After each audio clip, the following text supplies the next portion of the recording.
चलिए देखिए, यहाँ गौर से सुनिएगा। इसमें लिखा हुआ है पदार्थ क्या है या पदार्थ से आप क्या समझते हैं, यही सवाल ना। पदार्थ क्या है या पदार्थ से आप क्या समझते हैं, सिंपल। तो क्या कहिएगा कि वैसी सभी वस्तुएं जो स्थान घेरती है, जिसमें भार होता है, जिसको एक स्थान से दूसरे स्थान लाने ले जाने में कठिनाई होती है, जिसमें द्रव्यमान होता है, उन सभी वस्तुओं को हम किस नाम से जानते हैं, पदार्थ के नाम से जानते हैं या पदार्थ कहते हैं। सिंपल। जैसे उदाहरण के लिए मनुष्य भी एक प्रकार का क्या है, पदार्थ ही है। पानी भी पदार्थ है, हवा भी पदार्थ है, जानवर भी पदार्थ। और हवा के बारे में बहुत सारे कैसे उदाहरण बताए थे कि हवा अगर पदार्थ है, हवा तो दिखता नहीं है, नहीं ना दिखता है, तो लोग क्या करते हैं, कैसे मान लीजिए हवा एक पदार्थ है, ऐसा तो कह सकता है ना। तो हमने आज से पहले वाले क्लास में हवा के बारे में बताए थे कि हवा पदार्थ है, कैसे है। तो सिंपल उदाहरण दे सकते हैं। आपको अगर पूछे कि हवा पदार्थ है, चलिए मान लिया आपकी बात कि हवा पदार्थ है, लेकिन कैसे, कैसे मान लीजिए पदार्थ है, तो उसको आप मुतमईन करोगे ना, नहीं करोगे, करोगे मुतमईन करोगे, संतुष्ट तो करना पड़ेगा आपको। कैसे कीजिएगा, उदाहरण दे दीजिए कि एक बलून लीजिए, उस बलून को तौल लीजिए, है ना, माप लीजिए, है ना, तराजू पर माप लीजिए उसको, उसके माप को आप कागज पर लिख लीजिए। उसके बाद उस बलून में फिर से हवा भरिए, हवा भर के उसको बांध दीजिए, अब फिर से उसको माप लीजिए तराजू पर। अब जो वजन आया उसको भी लिख लीजिए। अब दे मिलाइए, पहले वाला वजन और हवा भरने के बाद वाला वजन, दोनों समान है या दोनों में क्या है, अंतर है। इसका मतलब है कि अंतर क्यों आया, अब क्योंकि आपने उसमें हवा भर दिया। तो अब हवा भरने के बाद गुब्बारे के आकार में भी क्या हो गया, बदलाव आ गया है, जिससे यह साबित होता है कि हवा एक प्रकार का पदार्थ। तो समझ में आ गया यहाँ पर, ठीक है। जानवर उदाहरण, तो जानवर भी क्या एक प्रकार का पदार्थ है, क्लियर है। यानी सभी वस्तुएं या वह सभी वस्तु जो स्थान घेरता हो, जिसमें भार हो, जिसमें द्रव्यमान हो, जिसमें एक स्थान से दूसरे स्थान लाने और ले जाने में थोड़ी कठिनाई उत्पन्न हो, तो ऐसी वस्तुओं को हम किस नाम से जानते हैं, पदार्थ के नाम से जानते हैं।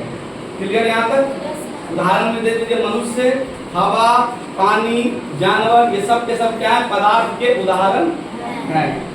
अब सवाल आता है प्रकार, क्या है कि पदार्थ के कितने प्रकार हैं, है ना, या कितने रूप हैं। तो पदार्थ को भौतिक अवस्था के आधार पर, किस अवस्था के आधार पर, भौतिक अवस्था के आधार पर 3 भागों में क्या किया गया है, बांटा गया। कितने भागों में, पदार्थ को भौतिक अवस्था, ठीक से सुनिए, पदार्थ को भौतिक अवस्था के आधार पर 3 भागों में बांटा गया है। जिसमें पहला आता है ठोस, जिसको हम सॉलिड बोलते हैं, दूसरा आता है द्रव, जिसको लिक्विड बोलते हैं, तीसरा आता है गैस, जिसको हम गैस ही बोलते हैं, यानी गैसीय, जिसको अंग्रेजी में गैस के नाम से जानते हैं।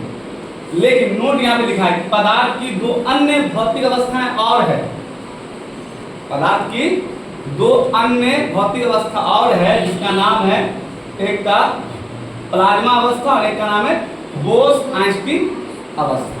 लेकिन ये दोनों अवस्था में अभी बहुत सारी चीजें मतलब इकट्ठा करनी बाकी है, साइंटिस्ट पर काम कर रहे हैं, इसलिए अभी इन दोनों अवस्था के बारे में पूरी डिटेल से नहीं पढ़ाया जाता है, न बताया जाता, क्योंकि इसमें अभी और जानकारी हासिल करना बचा हुआ है, ठीक है। तो इसीलिए हम कहीं कहीं पर लिखा देखते होंगे कि भौतिक अवस्था के अंदर पदार्थ के 5 प्रकार हैं। कितने प्रकार हैं, 5। अब आदमी कंफ्यूज है, सर तो बताए थे 3 अवस्था, इसलिए हमने यहाँ नोट में लिखा दिया कि पदार्थ की जो मूल 3 अवस्था यहाँ पर है, वो ठोस, भौतिक अवस्था के आधार पर ठोस, द्रव और गैस। लेकिन 2 अवस्था और है, जिसको हम प्लाज्मा अवस्था कहते हैं, और कौन सी अवस्था कहते हैं, बोस-आइंस्टीन अवस्था कहते हैं। 10th में इसके बारे में थोड़ा सा पढ़ेंगे। कहाँ पढ़ेंगे? 10th का जो बैच चलता है उसमें पढ़ाया जाता है, ठीक है, उसमें पढ़ाते हैं। लेकिन अभी आप लोग को एक साल और इंतजार करना पड़ेगा, ठीक है। तो पदार्थ के 3 भौतिक अवस्था का आधार पर पदार्थ की 3 अवस्थाएं होती हैं, ठोस, द्रव और गैस। नोट में मैंने लिखा दिया कि पदार्थ की 2 अन्य भौतिक अवस्थाएं और है, जिसमें एक को कहते हैं प्लाज्मा अवस्था और दूसरे को कहते हैं बोस-आइंस्टीन अवस्था। तो टोटल मिला कितनी अवस्था हो गई? 5 अवस्था हो जाती है। क्लियर है? जबकि रासायनिक आधार पर भी पदार्थ की 3 अवस्थाएं होती है। उसमें कौन कौन होती है? तत्व, दूसरा यौगिक, तीसरा मिश्रण। क्लियर है? भौतिक अवस्था का आधार पर 3 और रासायनिक अवस्था का आधार पर भी 3, ठीक है। रासायनिक अवस्था के 3 प्रकार कौन कौन है? तत्व, यौगिक और मिश्रण। क्लियर है? यहाँ तक कोई कंफ्यूजन किसी को नहीं है? पक्का? अब सवाल है, ठोस पदार्थ से आप क्या समझते हैं?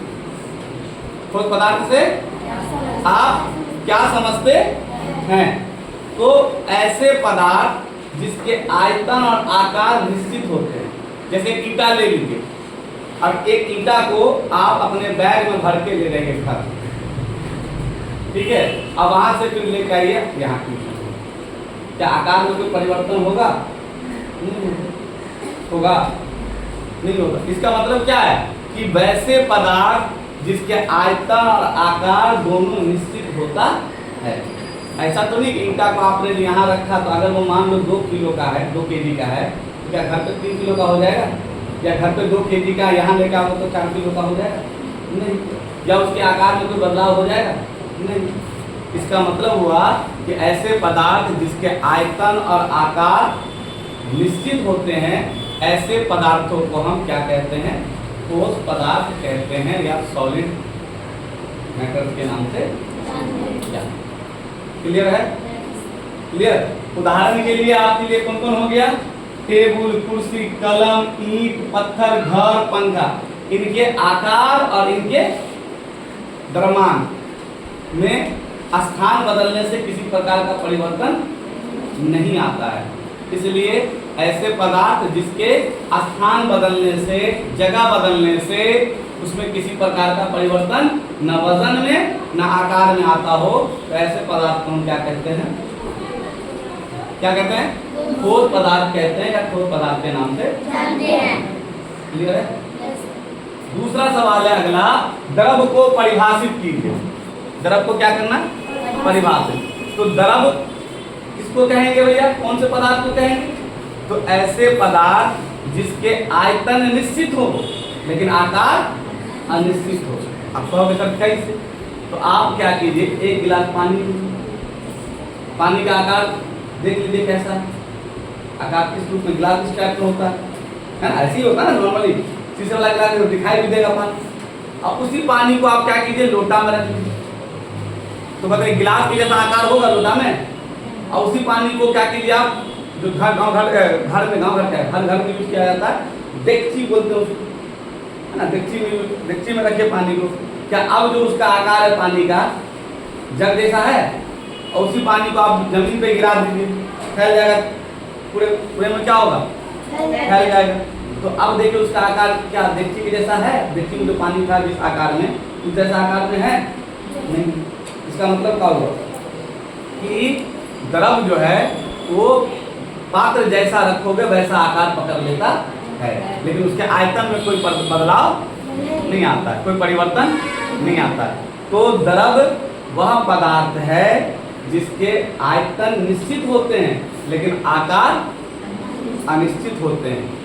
तो हम परिभाषा कर सकते हैं कि वैसे पदार्थ जिसके आयतन निश्चित और आकार अनिश्चित होते हैं उसे हम द्रव या द्रवीय पदार्थ के नाम से जानते हैं। जैसे दूध, जैसे तेल, जैसे पानी, ये सब किसके उदाहरण हो गए? द्रव या द्रवीय पदार्थ के उदाहरण। क्लियर? और तीसरा अगला क्या है? गैस पदार्थ की अवस्था पर टिप्पणी कीजिए। किस पदार्थ की अवस्था पर? गैस या गैसीय पदार्थ की अवस्था पर टिप्पणी कीजिए। तो इसका आंसर क्या होगा, क्या लिखिएगा, सीधा लिखिए कि वैसे पदार्थ या वह पदार्थ जिसके आयतन और आकार दोनों क्या होते हैं, अनिश्चित होते हैं। गैस को जिस पात्र में रखोगे वो अंदर ढका हुआ रहता है, जैसे उसको बाहर निकालोगे वो आपको दिखाई नहीं देगा, गायब हो जाएगा, हवा में खत्म हो जाएगा। हवा में क्या हो जाएगा, खत्म हो जाएगा।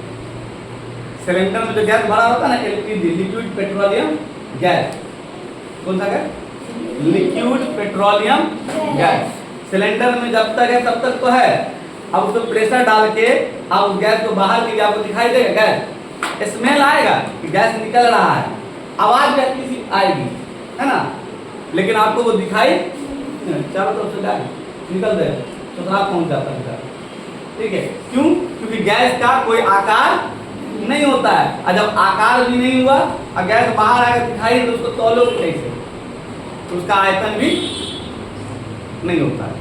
तो जिसके आयतन और आकार दोनों अनिश्चित होते हैं उसे हम गैस या गैसीय पदार्थ के नाम से जानते हैं।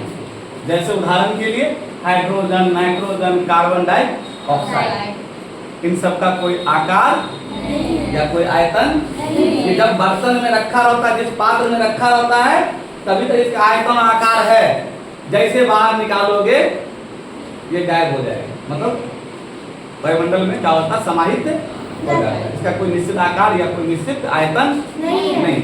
क्लियर है यहाँ तक? उदाहरण भी हो गया आपका hydrogen, nitrogen, carbon dioxide. Clear यहाँ तक? कोई कंफ्यूजन किसी को नहीं? चलिए अगला है तत्व क्या है, ठीक है। रासायनिक अवस्था के आधार पर पदार्थ के कितने प्रकार हैं, 3 प्रकार हैं, तत्व, यौगिक और मिश्रण। जिसमें हम लोग क्या पढ़ लेते हैं, तत्व के बारे में थोड़ा सा जान लेते हैं, फिर नेक्स्ट डे हम लोग तत्व के बारे में और विस्तार से, यौगिक के बारे में, मिश्रण के बारे में पढ़ेंगे। तो तत्व क्या है, वैसे पदार्थ जिसे किसी भी रासायनिक, भौतिक या विद्युत अपघट्य विधि से अलग भागों में, 2 भागों में नहीं किया जा सकता, मुझे तोड़ा नहीं जा सकता, नहीं तोड़ सकते आप, तोड़ोगे तो वही चीज प्राप्त होगा, तो तोड़ा ही नहीं जा सकता है। अर्थात वैसे पदार्थ जिसे किसी भी रासायनिक या भौतिक या विद्युत अपघट्य विधि से 2 भागों में बांटा नहीं जा सकता है। तो जिस पदार्थ को 2 या 2 से अधिक भाग, 2 का मतलब वह पदार्थ जिसे 2 भागों में बांटा नहीं जा सकता, ना 2 में बांटा जा सकता है, ना 2 से अधिक भागों में बांटा जा सकता है, तोड़ा ही नहीं जा सकता है, बांटा ही नहीं जा सकता है। ऐसे पदार्थ को हम क्या कहते हैं, तत्व कहते हैं, या तत्व के नाम से जानते हैं। अर्थात वैसे पदार्थ जिसे किसी भी रासायनिक या भौतिक या विद्युत अपघट्य विधि से 2 भागों में बांटा नहीं जा सकता है, क्या कहलाते हैं, तत्व कहलाते हैं, या तत्व के नाम से जाने जाते हैं। उदाहरण के लिए टाइटेनियम, यूरेनियम, डूरेलियम, जर्मेनियम, ये सब के सब क्या है, तत्व के उदाहरण हैं, या तत्व, ये सब के सब क्या कहलाते हैं, तत्व कहलाते हैं, या तत्व के नाम से जाने जाते हैं। यहाँ तक कोई दिक्कत किसी को? पक्का?